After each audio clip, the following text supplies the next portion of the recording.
If you're a medical provider, you can make receiving images from your patients super simple by adding a mymedicalimages uploader button to your website. Just direct patients to the web page with the uploader button, and when they click on the uploader button, they can then fill out their information locally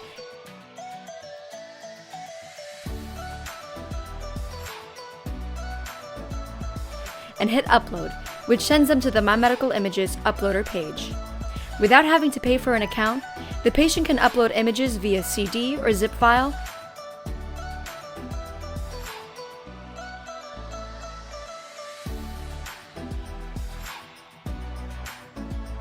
and you'll be notified that the images are in your account. To see all of the images you've received from your website, click on the menu, select Share History, and click the From Website tab.